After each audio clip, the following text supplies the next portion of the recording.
بسم اللہ الرحمن الرحیم۔ نبی کریم صلی اللہ علیہ وسلم کے ارشاد کا مفہوم ہے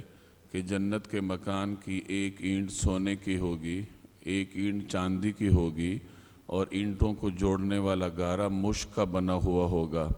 اور جنت کی کنکریاں موتی اور یاقوت کی ہوں گی، جنت کی مٹی زعفران کی ہوگی، اور جو شخص ایک مرتبہ جنت میں داخل ہو جائے تو اسے کسی قسم کا دکھ، رنج یا الم نہیں ہوگا،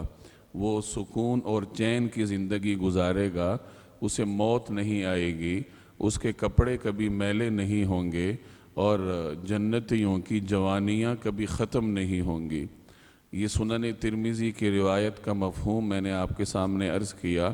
اللہ تعالیٰ نے انسان کو دنیا میں اپنی عبادت کے لیے بھیجا ہے، اور اپنے احکامات پر عمل کرنے کے لیے اللہ جل جلالہ نے مجھے اور آپ کو دنیا میں بھیجا ہے، لیکن میں اور آپ دنیا کی معمولی چیزوں کے لیے اللہ تعالیٰ کے احکامات کی نافرمانی کرتے ہیں۔ ایک شخص اگر رشوت کھاتا ہے یا حرام ذریعے سے مال حاصل کرتا ہے تو اس کا مقصد یہ ہوتا ہے کہ دنیا میں میرا گھر اچھا بن جائے، جو گھر میرا ہے اس میں کوئی ترقی ہو جائے، میرا لباس اچھا ہو جائے، کھانا پینا اچھا ہو جائے۔ حالانکہ دنیا کی ان چند اور فانی چیزوں کے لیے وہی شخص جنت کی ابدی چیزوں کو چھوڑ رہا ہوتا ہے، کیونکہ جنت کی چیزیں اللہ کے احکامات کی اطاعت کرنے پر منحصر ہیں۔ چنانچہ اس روایت میں نبی کریم صلی اللہ علیہ وسلم نے جنت کی کچھ نعمتوں کو بیان فرمایا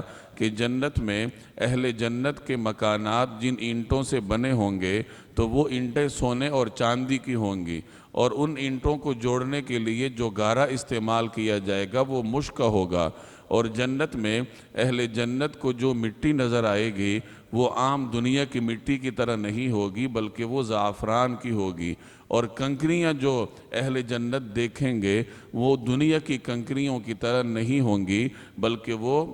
یاقوت اور موتیوں کی بنی ہوئی ہوں گی، اور اہل جنت کو جنت میں یہ سکون حاصل ہوگا کہ انہیں کسی قسم کا رنج نہیں پہنچے گا، دکھ نہیں ہوگا۔ دنیا میں انسان جن تفکرات اور تشویش کا شکار ہوتا ہے، جنتی ان تمام تفکرات سے آزاد ہو کر ایک چین کی زندگی بسر کرے گا، اسے موت کبھی نہیں آئے گی۔ اسی طریقے سے اس کے جسم پر جو لباس ہوگا وہ کبھی میلا نہیں ہوگا۔ دنیا میں انسان یہ چاہتا ہے کہ وہ توانائی سے بھرپور زندگی گزارے، لیکن انسان کی یہ خواہش پوری نہیں ہوتی، بڑھاپا اس پر آ جاتا ہے، اس کی توانائیاں کمزور ہو جاتی ہیں۔ یہ جنتیوں کا خاصہ ہوگا کہ ان کی جوانیاں کبھی پرانی نہیں ہوں گی، وہ ہمیشہ جوان اور تندرست اور توانا ہو کر جنت میں چین کی زندگی بسر کریں گے۔ لیکن یہ تمام تر نعمتیں ایک شخص اسی وقت حاصل کر سکتا ہے